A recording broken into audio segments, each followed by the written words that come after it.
자, 10번째 특징. 특화 생존입니다. 특화시켜야 시장에서 살아남는다. 그러니까 이것이 사람들에게 유익할 거야 갖고는 시장에서 경쟁하지 못한다. 책에 나오는 사례인데 캐나다의 유명한 요가복 브랜드가 있대요. 이 회사가 내건 게 이런 거래요. 우리의 고객은 어떤 모델을 상정하냐면 콘도 회원권을 소유하고 여행과 운동을 좋아하는 32세 전문직 여성이다. 이렇게 브랜드 연구를 해 들어간대요. 그러면 실제로 이런 사람이 세상에 몇 명이나 되겠어요. 럭셔리와 젊음의 기준인 거지. 불특정 다수를 대상으로 나는 아는 게 많으니까 뭐든지 알려줄 수 있어 라는 태도로는 살아남을 수 없다는 거예요. 현미경 전략을 피해야 된다는 거예요. 선택된 그룹을 확실하게 만족시켜야 된다. 힐링이나 영성 비즈니스는요, 다수를 가르치는 게 아니에요. 제가 힐러들한테 말해요.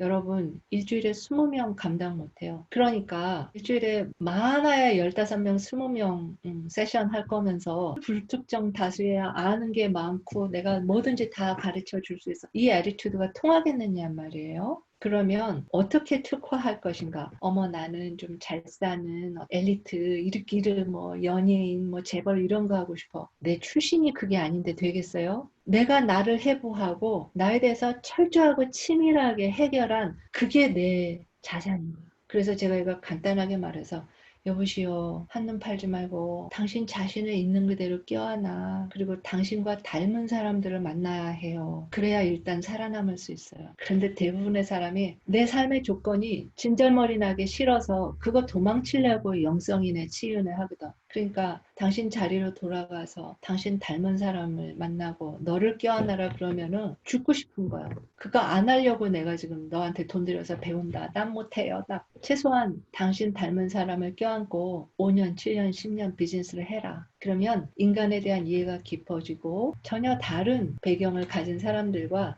당당하게 파트너가 될 수 있고 그러면 협력을 하면 당신의 어떤 힐러로서의 노하우나 전문성이 쌓이면 그거를 인정받아서 다양한 사람들을 만나서 치유하고 강의도 하고 교육도 할 수 있다.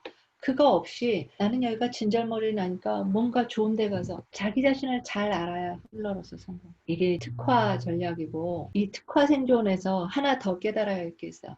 나는 나를 잘 알아. 이미 알거든. 모르는 너를 알려줄게. 자, 잘 들어봐. 나는 굉장히 겸손한 힐러인데 꼭 내 말이 맞다는 건 아니지만 내 말을 잘 들어봐. 이 오만방자함 통하겠어요? 멀티 페르소나로 수시로 바뀌는데 오늘 이 페르소나가 나타났다. 내일 이 페르소나가 나타났는데 내가 너를 알겠어. 너는 내 말을 들어. 이게 되겠냐고. 끊임없이 살아있어야 돼요. 나의 클라이언트와 나의 학생이 지금 이 순간 어떤 정체성과 어떤 문제를 갖고 고민하고 있으며 여기에 최선의 지혜가 뭔가를 부단한 실천력. 난 이 정도 내공은 됐거든이 아니라 정말 부단한 끊임없는 실천. 그 다음에 자기 자신의 경험. 요즘 어디서 배웠거든? 내가 많이 알거든? 이거 비웃음 사요. 왜?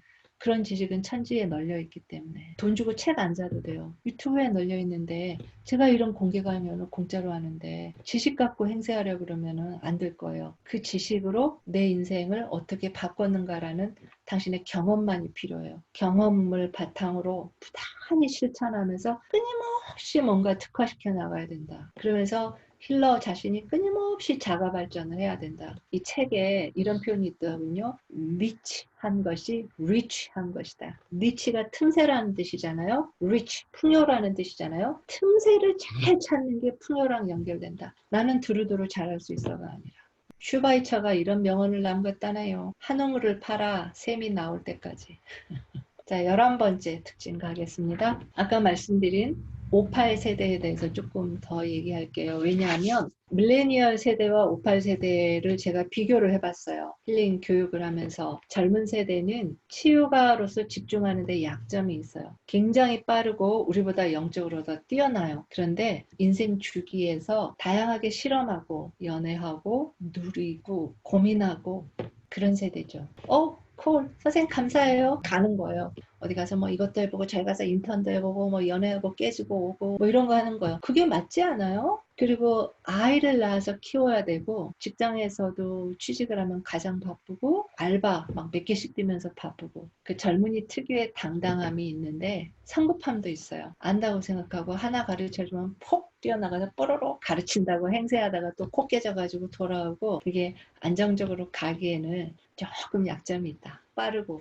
그런데 40이 넘어 50 넘어가면은 이런 것들이 많이 캄다운 되고 진득하고 인생 경험이 있고 치유나 종교나 영적 여정 다 거쳐가지고 이런저런 경험을 많이 하셨어요. 또 하나 58세대 중요한 게 있어요. 기대 수명이 100세가 된 세대잖아요. 고령화가 이제 현실로 도래했어요. 우리 힐링스쿨 교재 안에 심리발달 8단계 에릭 에릭슨의 이야기가 중요한 것이 들어간데 에릭슨의 책이 쓰여진 게 1950년이에요. 수명이 지금의 반토막일 때 쓰여진 책이라고요. 제가 말하죠. 에릭슨의 책 뒷부분이 쓰여야 된다. 즉 시니어 세대의 삶의 주기가 재설계돼야 된다. 이거 우리 부모나 우리 조부모님 세대에는 이거 할 여력이 없었어요. 내 새끼 밥 안 굶기고 학교 보낸 게 다행인 세대가 무슨 치유와 영성에 있었겠어요. 우리 세대의 과제가 돼버린 거예요. 그래서 이 58세대가 굉장히 독특한 거대한 시대의 변화를 감당해야 되는 과제가 있는 세대가 된 거죠. 그리고 기성세대와의 세대 갈등에서 좋은 어른으로 불릴 가능성이 있는 세대인 거예요. 나름 세련됐고 교양과 지성들이 있어요. 제가 세션이나 힐링을 할 때 매번 놀라요. 인간의 그 다양성에 대해서. 기겁을 할 때도 있고 감탄을 할 때도 있고 근데 그것을 굳이 우리 부모 세대처럼 억눌러야 한다기보다도 굉장히 자의식이 강하고 정치적 민주화를 주도했었기 때문에 거침이 없죠. 복잡하고 까다로운 취향과 어떤 식견을 가진 세대가 콘텐츠 지각 변동을 일으키고 있다. 시장 주도 세력으로 급부상을 했다. 예전에 안 쓰고 모아서 자식 손주 뭐 사주고 이런 식으로 인생 설계를 했다면 요즘 누가 그래요? 이분들은 아침에 일어나서 할 일이 없어. 키우는 것도 이제 대충 끝났는데 자식 뒷바라지 하고 싶지도 않고 아침에 눈 떠서 뭘 하지? 오늘 하루 뭐 하지? 이게 공포인 사람들이에요. 이 세대들에게 아침에 일어날 이유를 만들어주는 거죠. 자, 마지막으로 12번째 업글 인간. 업그레이드 왜 한국에서 업글 한다고 그러잖아요. 이 업글 인간의 특징이 저는 이게 굉장히 중요하고 반가운 트렌드라고 보는데 성공보다 성장을 추구하는 패러다임. 그러니까 우리는 성공을 강요받는 세대였고 이때의 자기계발이라고 한 거는 스펙 쌓기였어요. 스펙은 입학과 취업과 직장 승진, 결혼에서 유리한 어떤 자산을 쌓는 게 스펙 쌓기라면 업글 인간들의 자기계발은 건강, 취미, 지식, 인간관계 이런 쪽으로 나타난다는 거예요.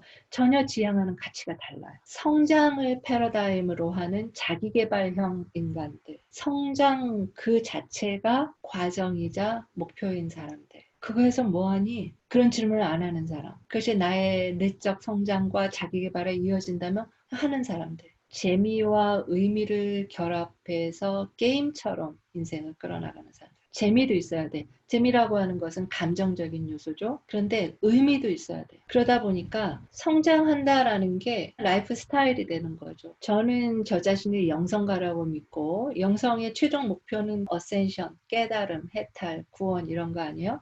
저는 낱말들의 선입관이 싫어서 그냥 영어로 나는 어센션이 목표다라고 말하는데 제가 발견한 건 깨달음이 뭘까? 어센션이 뭘까? 어떤 경지가 있는 거겠지? 그런데 제가 눈치를 챘어요. 무슨 경지에 도달하면 끝나는 성취 게임이 아니구나. 이거야말로 성공 패러다임이구나. 지속되는 과정으로서의 어센션이다. 10년 전보다 지금 제가 더 성장해 있고 더 나은 인간이에요. 1년 전보다 지금이 나아요. 오늘보다는 내일이 낫고 싶고 1년 후, 10년 후, 30년 후가 나아서 30년쯤 후에 죽을 때 부처님이나 예수님이 말씀하신 그 깨달음과 어센션의 경지에 가 있으면 좋겠네, 뭐 안 되면 할 수 없고, 뭐 이런 태도인 거예요. 그러다 보니까 나에게 어센션은 삶의 태도예요. 어센션을, 즉 자기 성장을 추구하는 삶의 태도를 살겠다. 이렇게 생각하고 있습니다. 그러다 보니까 이런 성장 패러다임을 충족시켜주는 소비 행위를 한다는 거예요. 기성세대가 보기에는 아무 의미도 없는 데다가 돈 쓰고 시간 쓰고 노력 쓰고 이러한 경제적 변화를 이코노미하고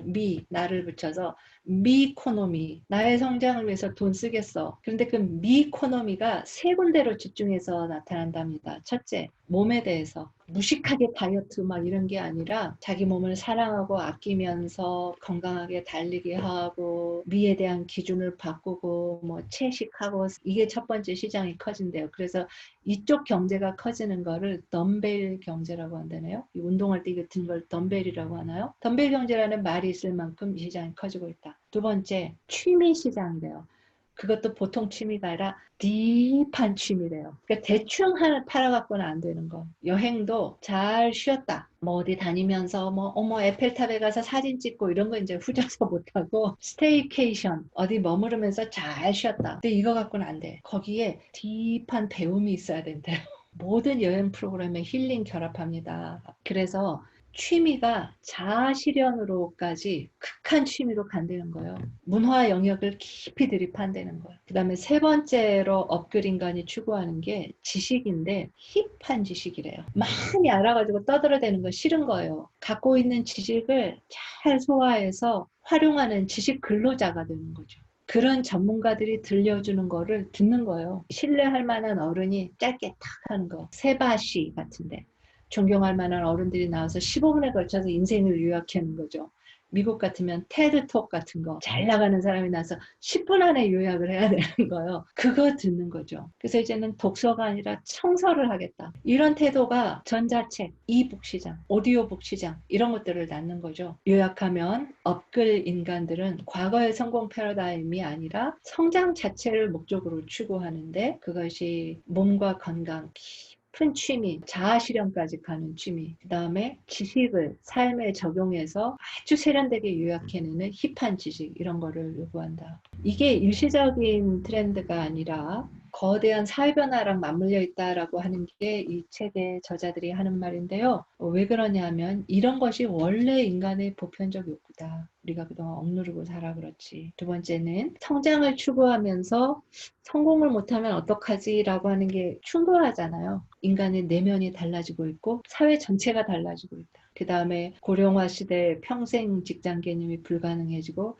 사회관계가 그 전통적인 정형화된 그런 관계가 다 해체돼버린 이 흐름은 뒤로 돌릴 수가 없잖아요. 더 심화되겠죠? 이런 성장 패러다임 위주의 업글 인간은 일시적인 흐름이 아니라 아예 새로운 변화다. 이것의 단적인 예가 유발 하라리라는 역사학자답게 거시적으로 보면서 행복, 권력, 동일성 그게 아니다. 감정과 심리의 변화 이게 역사를 긍정적으로 전환시킬 수 있다. 이렇게 얘기를 하더군요.